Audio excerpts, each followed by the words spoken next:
Welcome to the Atlanta United season review for 2022, a statistical driven review and story of Atlanta's progress in the MLS and analysis of their squad, goals and season performance.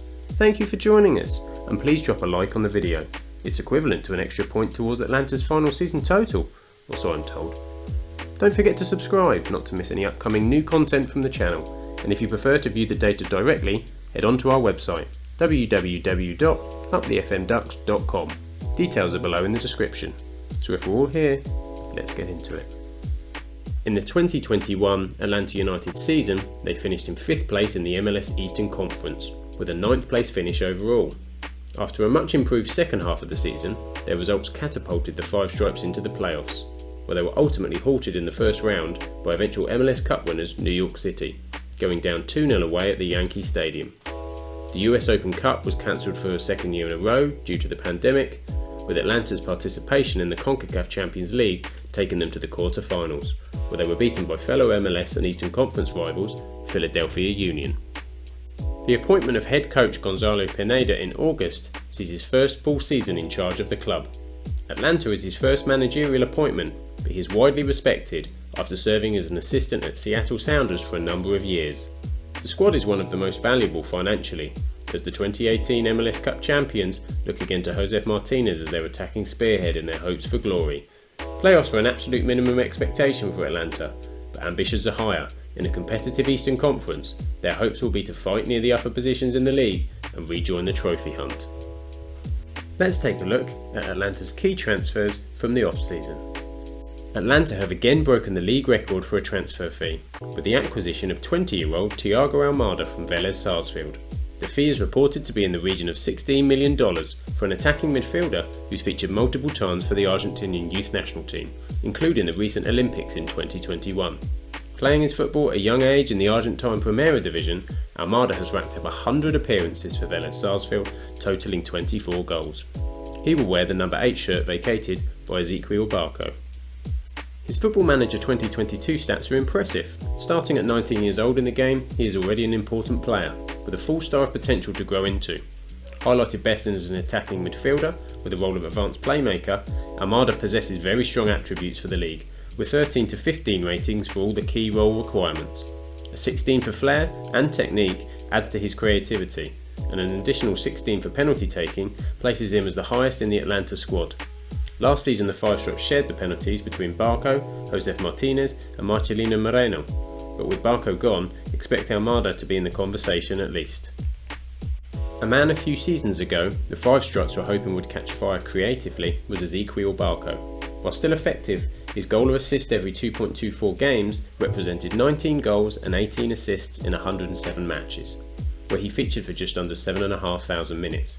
Still at a young age of 22, he returns to Argentina with River Plate, freeing up one of the designated player slots for new signing Thiago Almada. The deal is a loan for the 2022 season, but reportedly River Plate have a purchase option to buy Barco at a pre-agreed fee. As Football Manager 2022 shows, his preferred position is a left winger, in a more inverted winger/inside forward role, suiting his right-footed play. He has the capability to play all across the front line with strong stamina and work rate for his team. Comparing the FM attributes with his replacement Almada brings a lot of similarity. Both have well-rounded stats, with the main contrast being that Barco is given a higher determination at 18 against 14, but does lose out to Almada significantly on his decision making, with just 18 against 14. An experienced defensive midfielder at 36, Osvaldo Alonso has been a long stay in MLS since 2009. The Cuban midfielder joins Atlanta from Minnesota, having spent 3 seasons in the upper Midwest. His career is best known at Seattle, where as a core part of the Sounders midfield, he won the MLS Cup, Supporters Shield and 4 US Open Cups in his 10 seasons with the club. A 4-time MLS All-Star is coming to the end of his career, but Atlanta will be hoping his experience will rub off on some of their younger talents.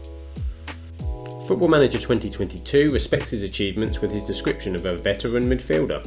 While as expected, his physical attributes are fading with his age. Aggressive and determined, with a strong eye for a tackle, he is best used as a holding midfielder in the DM position. However, he can progress into central midfield roles with his trait of playing short, simple passes. As a highly talented left-back, George Bello has been on the radar of a number of European club scouting networks. Joining the Atlanta Academy in 2016, Bello became a regular first-team starter from 2020. He not only made his United States national team debut in 2021, but was part of the successful team which lifted the CONCACAF Gold Cup in the same year. He leaves for Arminia Bielefeld in the German Bundesliga, having totaled 59 appearances for the Five Stripes. The Football Manager 2022 attributes for Bello are fairly modest, but at 19, his potential rating of 4 to 5 stars outlines strong possibility for growth.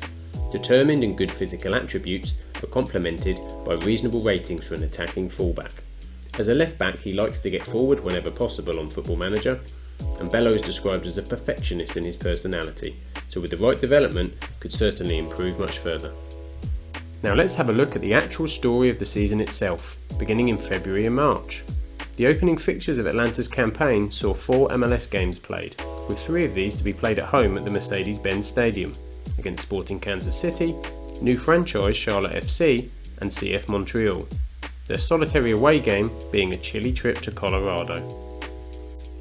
The season started off strongly for the Five Stripes, with a 3-1 home win over Sporting Kansas City. 2 of Atlanta's 3 goals were scored by new squad members, with Don Dwyer and Caleb Wiley adding to Luis Araujo's, who scored the first of the season for Atlanta. Josef Martinez also bagged 2 assists on opening day. Sporting Kansas had finished in 3rd in last season's Western Conference, as their only consolation was a Daniel Shalaway finish 5 minutes from the end. Next up, Atlanta were missing a few regular starters as they faced a difficult task against a Colorado side who were very strong in the 2021 season. But early weeks, including a Champions League exit, meant the Rapids needed a performance. A goal and an assist from Diego Rubio was crucial in getting them back on track against the Five Stripes. Rubio's goal came from a close-range header, holding off Alan Franco as the cross came in, before he turned provider with a curling chip ball over the top for a controlled first-time finish from Jonathan Lewis.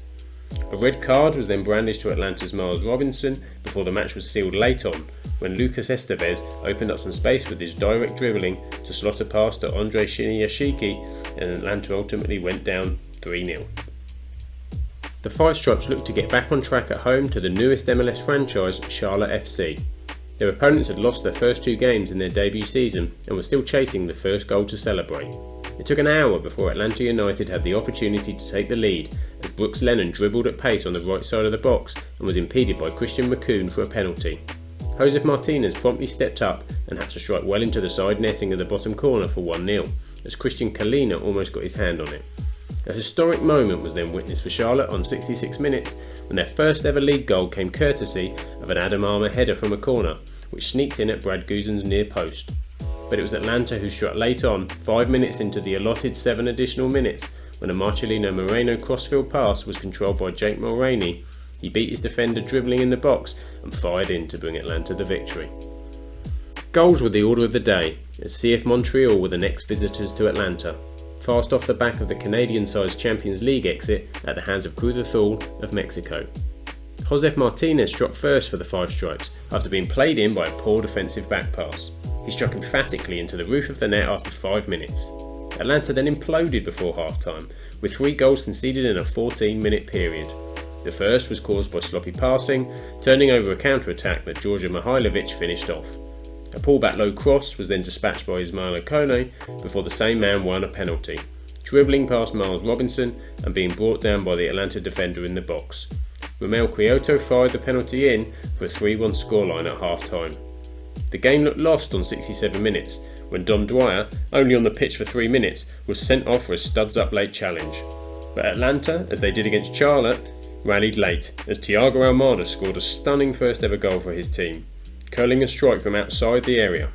Before 2 minutes into stoppage time, Brooks Lennon found the equaliser with a free kick a long way out, leaving the goalkeeper disappointed he only got a touch on it as Atlanta rescued a point.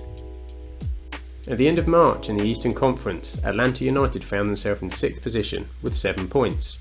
Top of the tree in the early stages, Philadelphia Union with 10 points from 4 games, while at the bottom of the pile were Inter Miami with just a solitary point.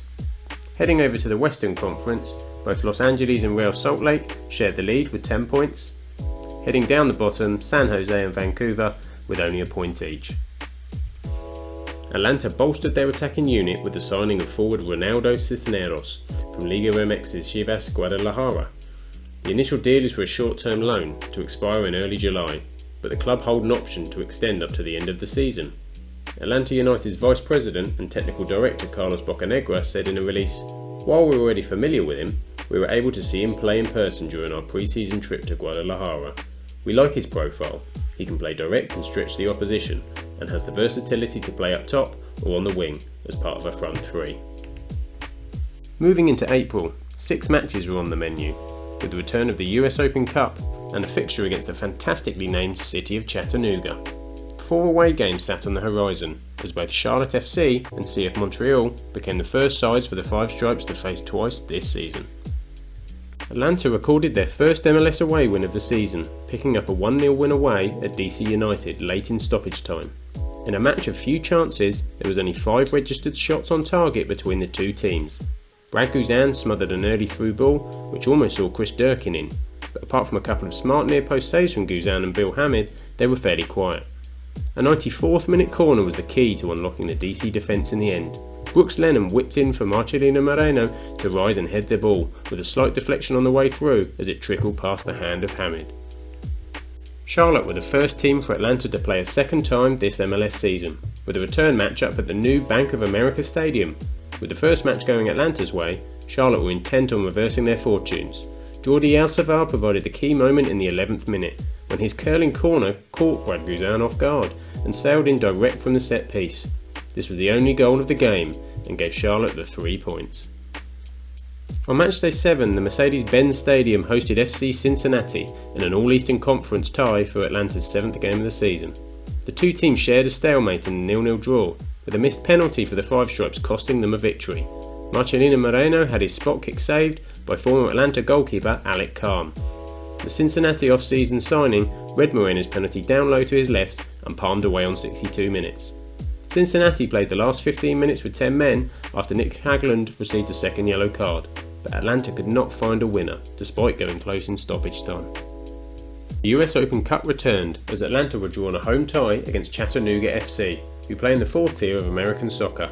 In a much changed starting 11, the quality difference between the two teams was evident, as the Five Stripes ran out 6-0 winners. A Don Dwyer double was joined by goals from Ronald Hernandez, a Marcelino Moreno penalty, as well as Luis Araujo and Brooks Lennon goals. Progressing to the next round, Atlanta faced a trip to face Nashville. Phil Neville's Inter Miami side had picked up in recent weeks with multiple wins after a tough start. They hosted Atlanta and promptly made it 3 wins out of 3. New signing Ronaldo Cisneros scored his first goal for the Five Stripes, pouncing on penalty box pinball following a corner. Miami levelled the game, however, with hot in form Leonardo Campagna scoring after a superb over-the-shoulder touch and finish, making it 6-9 for the Ecuadorian. Campagna then provided the assist for the winner, sliding a ball across the 6-yard box for Bryce Duke to apply the finish into an open goal. The reverse fixture away at Montreal saw Atlanta's run of winless games extend to 4 as they went down 2-1. Camille Miller opened the scoring after just 4 minutes from a Georgia Mihailovic cross.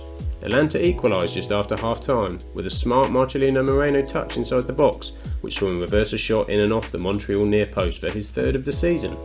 However, in the final 10 minutes, Montreal secured all 3 points, when Miller dribbled past 2 defenders on the right-hand side to cross for Joaquin Torres to finish a close-range header. This table snapshot was taken at the end of April, including the 1st of May games over that weekend. Atlanta in 7th position, 11 points, just on the verge of the playoffs.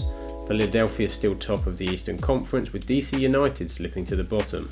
Los Angeles are out in front in the Western Conference, with Austin chasing close behind, while San Jose and Vancouver still propping up the table. Huge blows for the Five Stripes came in the form of 3 big injuries in April. Experienced goalkeeper Brad Guzan suffered a ruptured Achilles tendon, with keeping off-season signing Dylan Castanera already out long-term with the same injury. Star striker Josef Martinez also had to undergo arthroscopic surgery on the same knee he had ACL surgery on in 2020. Now the hopes are it would see him on the recovery table for a maximum of 2 months, but worries were certainly high with his previous injury being on the same joint. Osvaldo Alonso, new signing, also joined the long-term injury list, clutching his knee in the win over DC United. It was established post-game he'd suffered an ACL tear himself, likely seeing him on the sidelines for the foreseeable future. The club also had to contend with some short-term injuries, which included Mateus Rossetto, who had returned after a few weeks' recovery.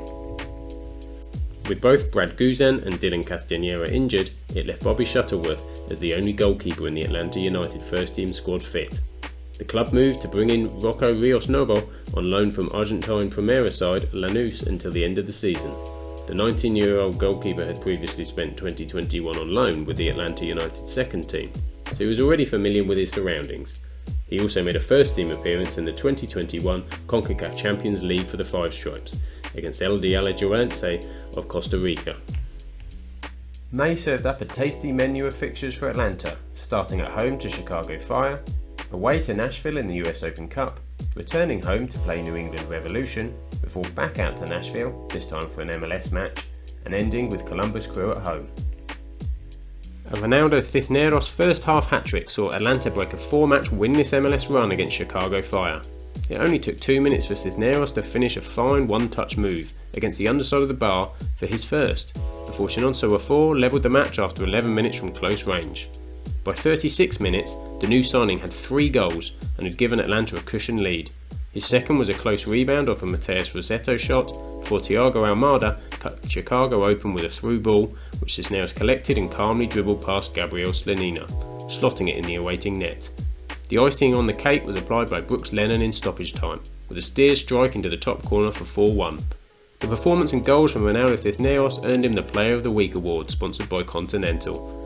The only blemish on a great result from Atlanta was the loss of Miles Robinson, with what turned out to be a serious Achilles injury for the defender. With 32 teams remaining in the US Open Cup, Charlotte were paired with Richmond Kickers, who played in the same USL League One as their previous round opponents Greenville. In a changed Charlotte side, Daniel Rios put the MLS side in front before Zacharias Moras equalised on 53 minutes. Charlotte then turned up the gears as they blew Richmond away with 4 goals in the last 35 minutes. Jordi Reyna, a double from Mackenzie Gaines, and finally an Andre Shinyashiki effort was enough to take a 5-1 win and qualification to the next round. Charlotte were drawn to face another away tie in the round of 16 against New York Red Bulls. The Mercedes-Benz Stadium was treated to an entertaining 2-2 draw for the visit of New England Revolution. Atlanta maintained their unbeaten home record, with Thiago Almada opening the scoring. The Argentinian controlled a ball out of the air, shifted it sideways and struck a powerful bending strike in the far corner from outside the area. For New England, Adam Buxer had been in strong scoring form, and he turned the game on its head with 2 goals that represented his 9th and 10th of the season. On both occasions he stole into space in the Atlanta area and expertly finished past Bobby Shuttleworth. The Five Stripes brought the game level, however, through Luis Araujo, who ran off his marker to hit a first-time finish from an Almada pass, high above the on-rushing Matt Turner. Following their US Open Cup exit at the hands of Nashville, Atlanta found themselves returning to the same opponents on matchday 12. Just as in the Cup game, the match finished 2-2, but with no extra time, the Five Stripes took home a well-earned point. After just 20 minutes, the players left the field of play due to some horrendous weather, and on the return, a 7-minute spell brought 3 goals. Both Haney Mukhtar and CJ Sarpong, who both scored in the Cup match, scored either side of Thiago Almada's close effort. It was the 3rd match in a row that Almada had scored Atlanta's first goal. With just 2 minutes remaining on the clock, Almada then chipped a ball towards the back post for Brooks Lennon to cushion a pass into the path of Dom Dwyer to apply the equaliser. A 2-2 draw also came at the cost of another defensive injury for Atlanta.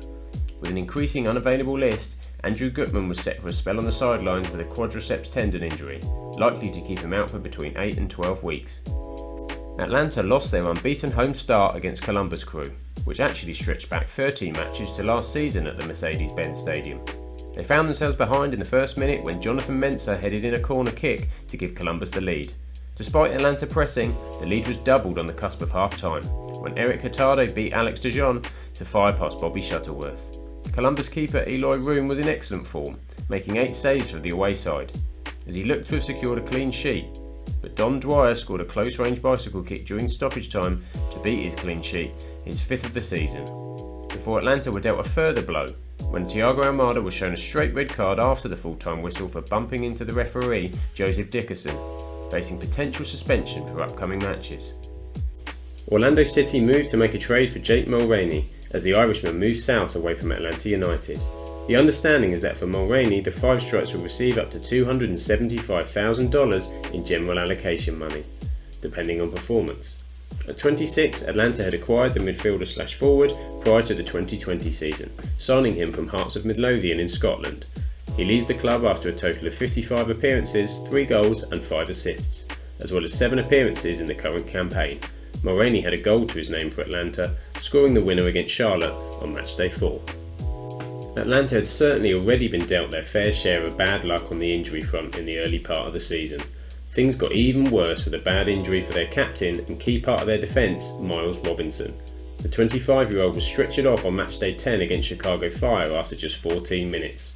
It was confirmed that Robinson had ruptured his Achilles tendon, a serious injury that would require surgery, with no clear timescales on recovery. With the World Cup at the end of the year, the US national team will be wishing Robinson a full return to fitness, as the Atlanta defender was a key part of their qualification success. By the end of May, New York City had risen to the top of the Eastern Conference with just a point ahead of Philadelphia Union. Atlanta United were just outside of the playoff positions, with Inter Miami climbing into 7th. DC United and Chicago Fire languishing towards the bottom. On the western side, Los Angeles had topped the conference as they had continued to through the early pace setting of the season, with Dallas behind, Real Salt Lake and Austin. Towards the bottom, Vancouver and Sporting Kansas were still struggling to rise up on the league. Now we stop to take a look at Atlanta's season overall, looking at the stats and analysis and what it tells us. At the end of May, Atlanta are positioned 9th in the Eastern Conference with 16 points. Overall, competing for the Supporters' Shield, they are placed 18th. In all competitions, they have a goals per game ratio of 1.87 scored and 1.53 conceded. In the 8 home games played by Atlanta so far, they have won 4, drawn 3 and lost 1, scoring a total of 21 goals at a rate of 2.63 goals per game. Atlanta have also conceded 10 goals at a rate of 1.25 goals per game, a strong home record for Atlanta. In the 7 away games played so far, they have won only 1, drawn 1 and lost 5, scoring a total of 7 goals at a rate of 1 goal per game. But Atlanta have also conceded 13 goals at a rate of 1.86 goals per game, a big contrast to their home form. While Josef Martinez has been Atlanta United's top goalscorer for 4 out of the last 5 seasons, his injury has opened the door. Dom Dwyer tops, mostly from the substitutes bench, with Thiago Almada, Luis Araujo and Ronaldo Cisneros just behind. Marcelino Moreno outright leads on the assists with 4, seconded by Brooks Lennon on 3. A decent spread amongst the team on the assist front, as a lot of different options have been rotated by Pineda so far. Looking at an overview of all the matches played so far in the MLS by Atlanta, most of their matches have come in the Eastern Conference against fellow rivals. Their better results have come against the bottom half of the league, Charlotte, DC United and Chicago Fire all being beaten, but some of their issues have come against higher sides and they're yet to play the top 3 in either conference. After the first 15 games of the season, Gonzalo Pineda has used exclusively a 4-3-3 formation, with some variation to a 4-2-3-1 in some games. 27 different players have been named in his starting lineups to date. Atlanta have a strong pass completion percentage in the league at 85.3%, which is the highest percentage of all MLS teams overall. Attacking wise, the Five Stripes have a reasonable shot on target percentage with 35.1%. This has, however, dropped by 10% in comparison to their March result. Defensively, Brad Guzan and Bobby Shuttleworth are 27th for their saves percentage between them at 54.5%, with Atlanta not picking up a clean sheet in the MLS since matchday 7, recording only 2 league shutouts in total. Brad Guzan started his 6th successive season in a row as the Atlanta United #1 goalkeeper. He started the first 7 games of the season before suffering a ruptured Achilles tendon on matchday 8 against FC Cincinnati. With Dylan Castañeda also sidelined with the same injury, Bobby Shuttleworth stepped in between the posts. Guzan has a better goals conceded per game advantage, leading Shuttleworth by 0.32 goals per game. Both have 2 clean sheets, but Shuttleworth has played 2 games more. By way of comparison with last season, Guzan conceded 1.08 goals per game based on minutes played. The experienced American also recorded 11 clean sheets he obtained in the 33 matches that he played last campaign. On that basis, Atlanta should be hitting a clean sheet every 1 of 3 games to achieve the same result. Currently, after 15 matches, they're securing a clean sheet every 3.75 games. Argentinian Rocco Rios Novo is yet to feature for the club by the end of May, since signing from Argentinian side Lanús. At fullback, Ronald Hernandez started all of the games in February and March at right back, following Atlanta turning last season's loan deal into a permanent one, until Gonzalo Pineda moved Brooks Lennon back from right midfield when Luis Araujo returned from injury, forcing Hernandez out of the team. Lennon has also directly scored 3 goals and assisted on 3 occasions as well on an attacking front. At left back, new signing Andrew Gutman has been an ever-present, starting the first 12 MLS matches as well as both US Open Cup matches at the end of May. Unfortunately for Gutman, he suffered a hamstring injury against Nashville and will spend some time on the sidelines. Worth noting as well that his 2 assists both came in each round of the US Open Cup. At centre-back, both Alan Franco and Miles Robinson have been the 2 most often selected in the heart of the Atlanta defence, partnering with each other but also with George Campbell. Another addition to the long-term injury list is American international Robinson, whose ruptured Achilles threatens to end his season. Alex de Jong has also started 5 games at centre-back and will likely be the main backup now behind Franco and Robinson. A special note for the substitute cameos from Caleb Wiley, who at just 17 scored on his debut in the opening game of the Atlanta United season, introducing himself to Atlanta fans in the best kind of way. Head coach Gonzalo Pineda has opted for 3 in the midfield unit, with more advanced attacking midfielder behind a central pairing. Since new designated player signing Thiago Almada was available after his initial visa issues, he has been deployed in either the number 10 role or as a right winger. His stunning strike in the comeback against Montreal in March whetted the appetite for more, and he's duly been delivering in May. 2 goals and 2 assists in the month have boosted his total in return per game. In central midfield, Franco Ibarra and Mateus Rossetto have most often been deployed together, especially considering Osvaldo Alonso's long-term injury. After playing 4 of the first 5 matches, Alonso suffered a cruciate ligament injury and will be out for a significant period. Amir Sejdik has played as many times as Ibarra, usually the other partner for Rossetto, with Santiago Souza also making multiple appearances. Outside of Almada, no Atlanta player in the central midfield position has scored or directly assisted a goal so far. Before Jake Mulroney left for Orlando, he was largely used from the substitutes bench to date, but he did score and assist on 2 occasions in his 8 appearances. Also making 8 appearances so far is Emerson Hundman, with all of those coming from the bench.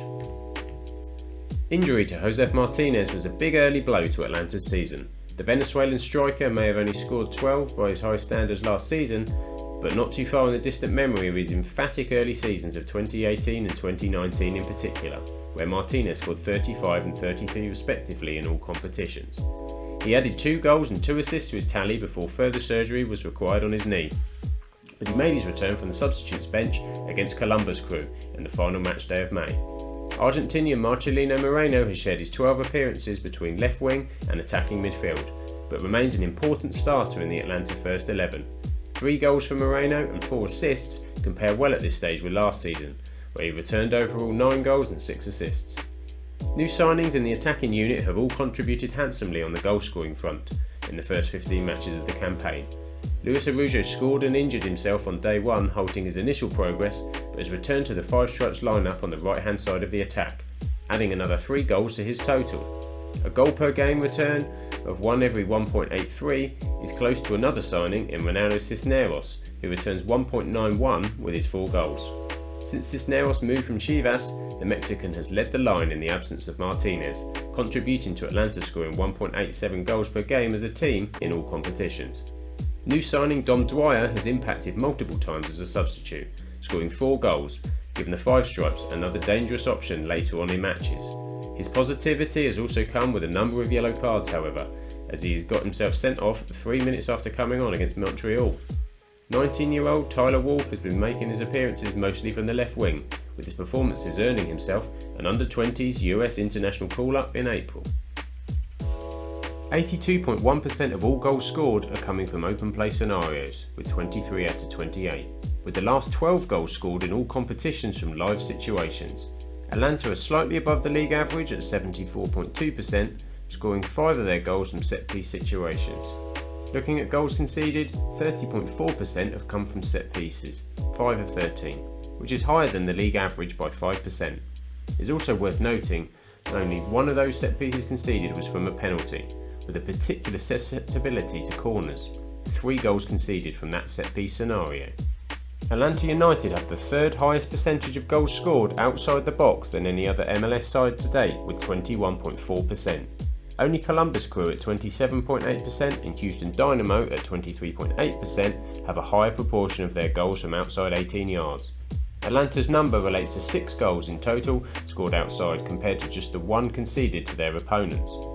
With 28 goals scored and 23 goals conceded in the 15 matches played, there is a reasonable spread on when the goals fall time-wise. The final 30 to 45 minutes and 76 to 90 minute brackets are where Atlanta have been the most fallible so far. On the attacking front, almost a third of all their goals come in the last 15 minutes, showing Atlanta a significant threat late on and ensuring their fans not to leave early. Of the 6 goals scored by set pieces, 2 were penalties. One was dispatched by Josef Martinez against Charlotte FC and the other by Marcelino Moreno against Chattanooga in the Cup. Moreno also missed one against Cincinnati against the former Five Stripes goalkeeper Alec Khan. Atlanta are yet to score from an indirect free kick, however they have conceded most often against corners, which is well above the league average. Atlanta have conceded an extremely high 43.5% of their goals from crossing positions, considering this is the most common form of goal by MLS teams. However, Atlanta have only profited from 2 corner goals to date. Instead, the Five Stripes have the second highest percentage of allocated individual goals with 32.1%, thanks in part to all 3 goals against Montreal in March coming from outside of the box strikes. If you wish to know more about the classifications, I've put some reasoning in the descriptions as to how the goals are allocated. This graphical stat shows where the goals have been scored and conceded in terms of the goal position. It's more just for a bit of fun and information rather than for analytical detail. But most goals have been both scored and conceded nestling in the bottom right hand corner of the net, with a slight preference for bottom of the goal shots versus the top. Atlanta have only been beaten once in their top right hand corner, with that honour going to Adam Buxer of New England Revolution. In summary, the first part of the season for Atlanta United has not gone as they would have expected or hoped for. Injuries have really halted the Five Stripes' progress, and despite a strong home record, they find themselves 9th in the Eastern Conference and outside the playoff positions. Their attack is full of adventure and goals, with Cisneros, Araujo, Almada and Dwyer all contributing heavily. And with Josef Martinez returning to the fray, their attack will still worry many other teams. But defensively, injuries really have severely weakened the backline, which is short on numbers and first team quality. It remains to be seen whether the summer transfer window will offer options in this area. Overall, if Atlanta can hold on to the fight for the playoffs, with returning players in the second half of the season, there is still potential to make the end of season fight for the MLS Cup, where with the right form, they still have the capability to make a strong run. That's all for today. Thank you for taking the time to watch the video, as these season reviews are something new I've been working on for quite some time, and I hope you found informative and interesting. If you enjoyed, please support the channel with a like, subscribe and hit that notification button, as we have more in-depth season reviews to come. Also available are other stat and season reviews for the MLS, and also our satirical Football Manager season on FM22, currently with Swansea City. I want to give credit to the guys over at sortitoutsI.com who produced the kit graphics we use today. They're developed for Football Manager, and of course we're using last season's shirt as the ones available, but do check them out for their extensive work. Again, thank you for enjoying the video, and I hope to see you soon.